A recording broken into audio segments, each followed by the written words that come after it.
Welcome to black board. आज हम आपके साथ क्लास 12th एनवायरनमेंट सेक्शन के कुछ इम्पॉर्टेंट एमसीक्यू को डिस्कस करेंगे। इसके पहले हम ऑलरेडी 8-10 लेक्चर इस पे लेके आ चुके हैं। अगर आपने अभी तक नहीं देखा है तो एक बार प्लेलिस्ट चेकआउट करिए और सभी लेक्चर्स को ज़रूर देखिए, काफ़ी हेल्पफुल साबित होने वाली है क्लास 12th बोर्ड एग्जामिनेशन के साथ साथ बहुत से अलग कॉम्पिटिटिव एग्जामिनेशन में भी। जैसे आज के हम अपने इस लेक्चर में जो क्वेश्चन दिए हैं उसके साथ मैंने ये भी बताया है कि किस एग्जामिनेशन में इस क्वेश्चन को ऑलरेडी पूछा जा चुका है। अगर आप हमारे इस लेक्चर का पीडीएफ डाउनलोड करना चाहते हैं तो सिंपली हमारे इस टेलीग्राम चैनल को ज्वाइन कर वहाँ से फ्री ऑफ कॉस्ट सभी पीडीएफ को डाउनलोड कर पाएंगे। इसके अलावा आप अगर मुझसे सोशल मीडिया पर कनेक्ट होना चाहते हैं तो ट्विटर और इंस्टाग्राम पे इन आईडीज़ पर आप मुझे फॉलो कर सकते हैं। चलिए शुरू करते हैं। सबसे पहला क्वेश्चन है, निम्नलिखित में कौन सी प्रजाति पारिस्थितिकीय तंत्र की हानि से तुरंत प्रभावित होता है। क्वेश्चन समझते हैं। क्वेश्चन कह रहा है कि अगर पारिस्थितिकी तंत्र को किसी तरीके से हानि पहुंचती है तो इनमें से जो 4 प्रजाति दिया गया है सबसे पहले कौन प्रभावित होता है।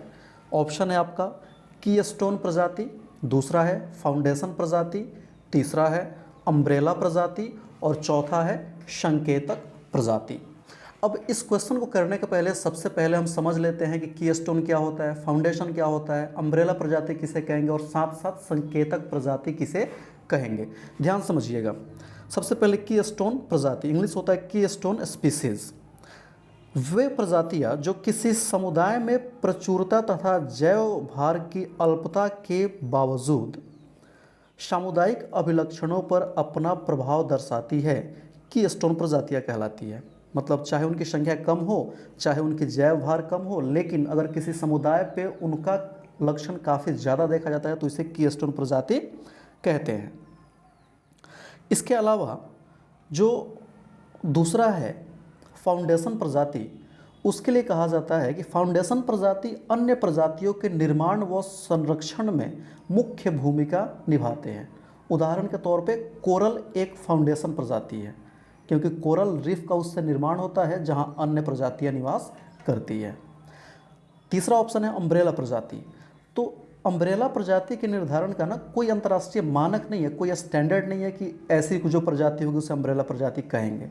लेकिन सामान्य तौर पे अम्ब्रेला प्रजाति का जो रेंज होता है ना, ये काफ़ी विस्तृत होता है। ह्यूज रेंज वाले ये प्रजाति होते हैं जिस पे अन्य प्रकार की प्रजातियां निर्भर करती है। मतलब कह सकते हैं कुछ हद तक जो पहले वाला था ना कीस्टोन, उससे मिलता जुलता होता है। जैसे एग्जांपल के तौर पे आप देख सकते हैं टाइगर, ग्रिजली बियर इत्यादि अम्ब्रेला प्रजाति के उदाहरण है।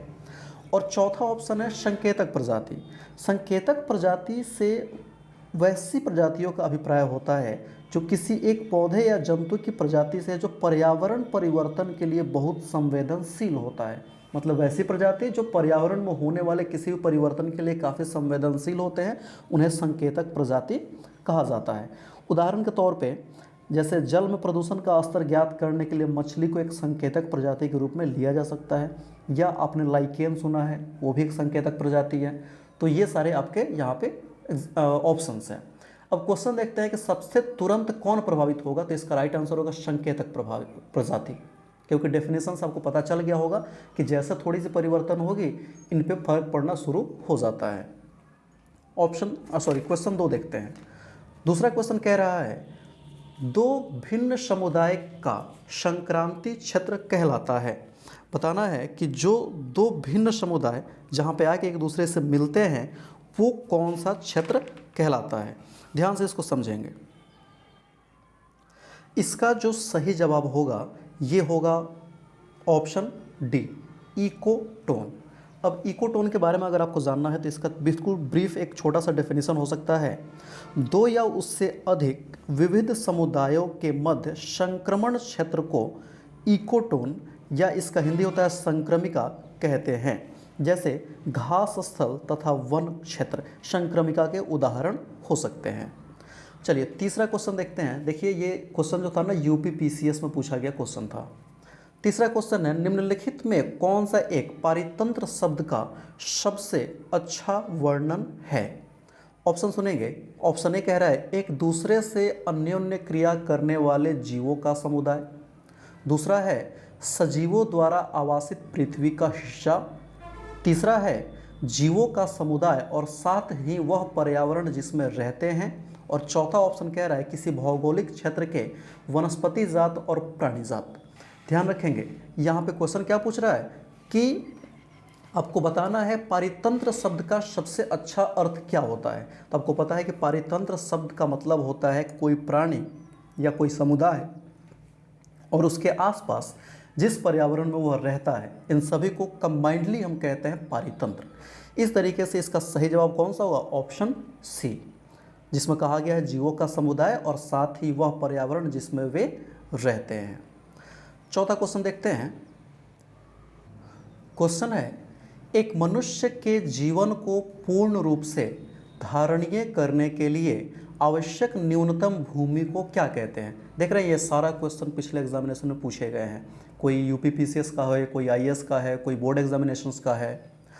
इसका ऑप्शन है जीवजात, ऑप्शन बी है पारिस्थितिकीय पदछाप, ऑप्शन सी है जीवोम और ऑप्शन डी है निकेत।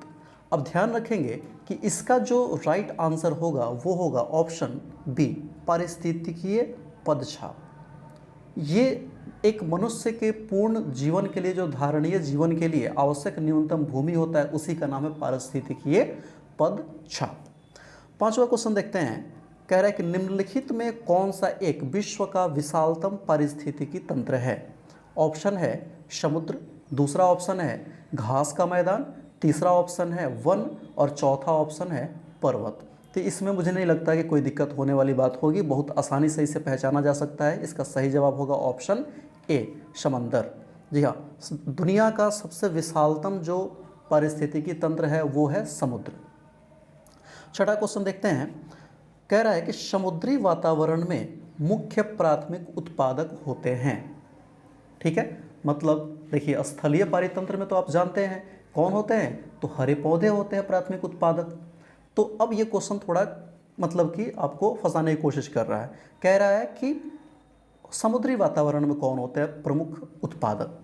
ऑप्शन दिया है, ऑप्शन ए फाइटोप्लैंक्टन, दूसरा ऑप्शन है समुद्री अपतृण, तीसरा है समुद्री आवृतबीजी और चौथा है इनमें से कोई नहीं। एंटी का मतलब नन ऑफ दिस, इनमें से कोई नहीं।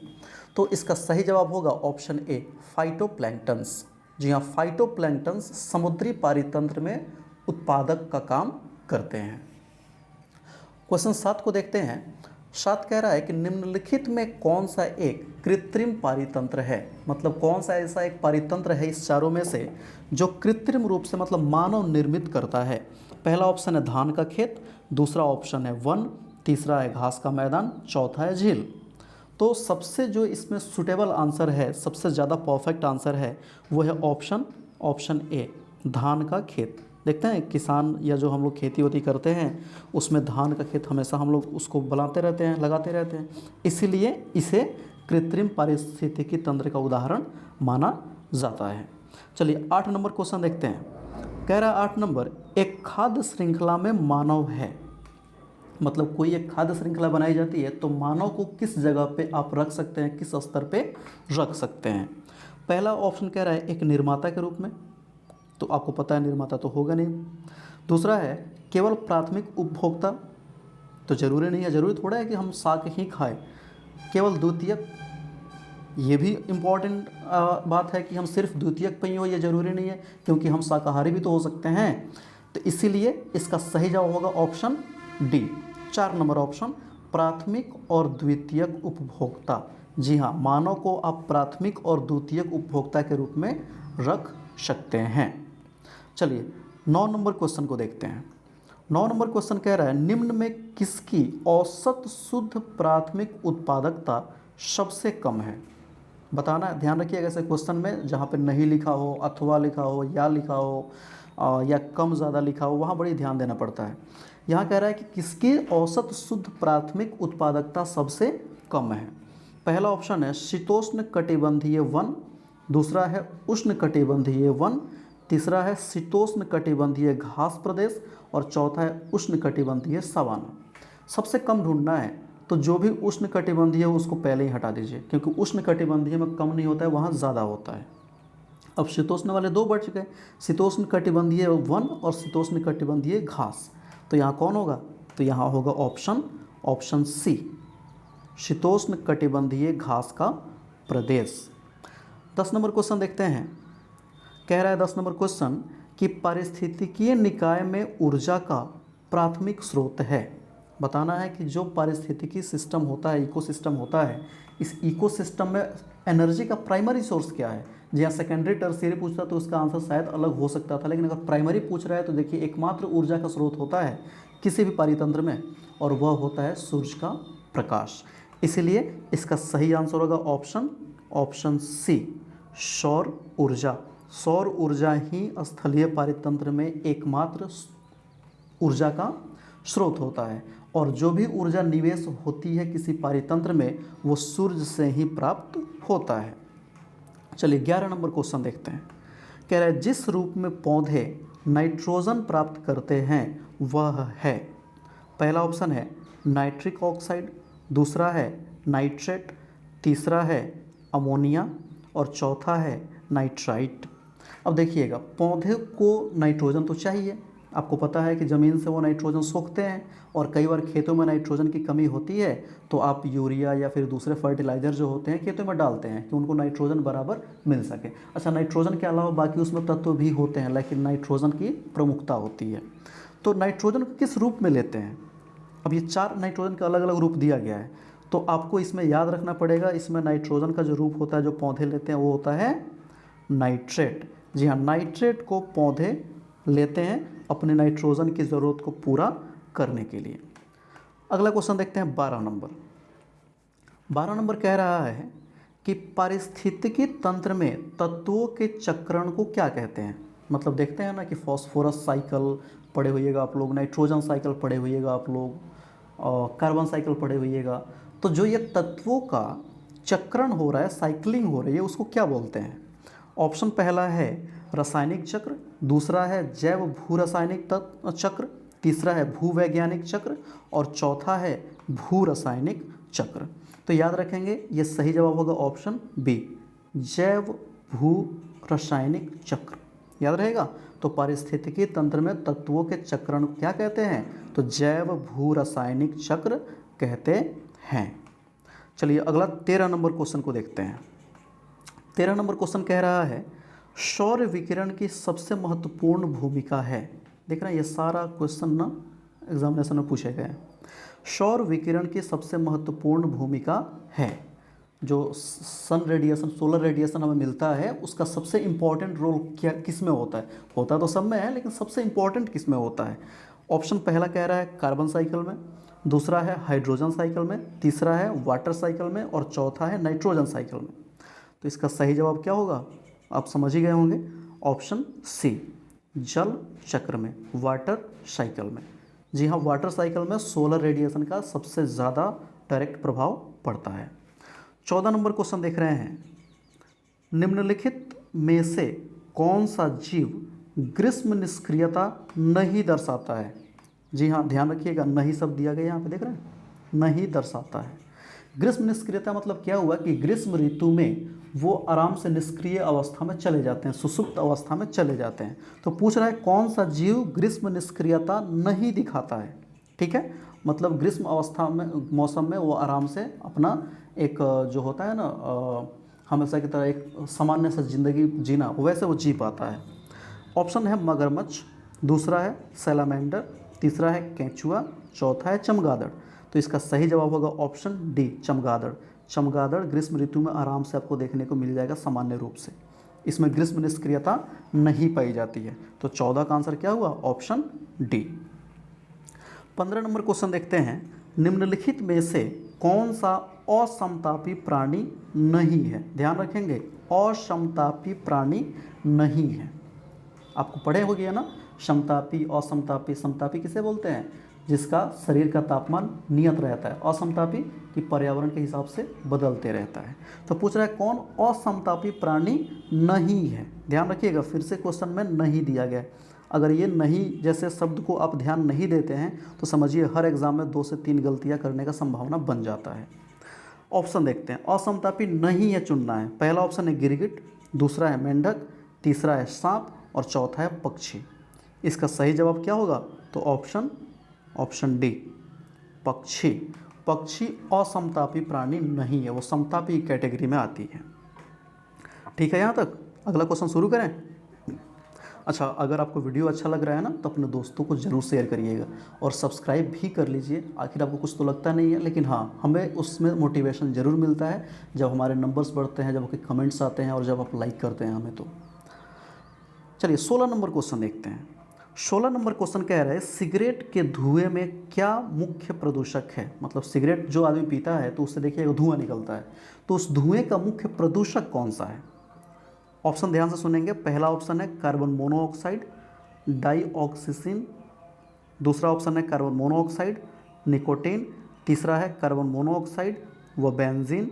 चौथा है डाइऑक्सीसिन और बेंजीन। ध्यान रखेंगे कि 16 नंबर क्वेश्चन जो है बड़ी इंपॉर्टेंट क्वेश्चन है, हमेशा ये पूछा जाता है और किसी भी एग्जाम में आप देख सकते हैं ये क्वेश्चन आते रहता है। तो इसका सही जवाब होगा ऑप्शन सी। जी हाँ, तीसरा ऑप्शन कार्बन मोनोऑक्साइड और बेंजीन।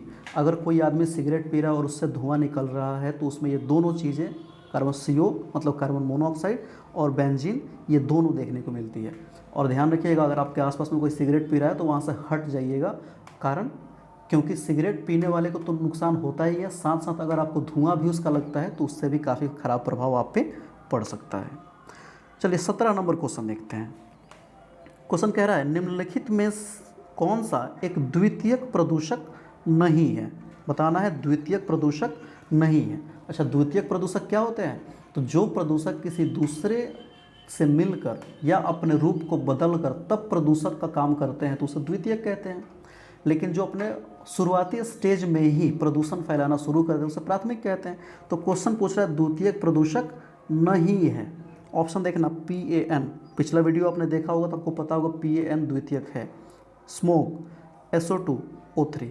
तो इसका बिल्कुल सिंपल सा आंसर है option C SO2। Sulphur dioxide द्वितीयक प्रदूषक नहीं है, यह प्राथमिक प्रदूषक है। प्राथमिक अवस्था में ही ये प्रदूषण फैलाना शुरू कर देता है। लेकिन इसी से बनता है H2SO4, अम्ल वर्षा में H2SO4 हो जाता है, तो H2SO4 द्वितीयक प्रदूषक का काम करने लगता है। 18 नंबर क्वेश्चन देखते हैं। कह रहा है निम्नलिखित में कौन जैव अपघटीय या जैव निम्नीकरणीय प्रदूषक है? मतलब कौन सा ऐसा प्रदूषक है जिसको आराम से सूक्ष्म जीवों द्वारा तोड़ा जा सकता है?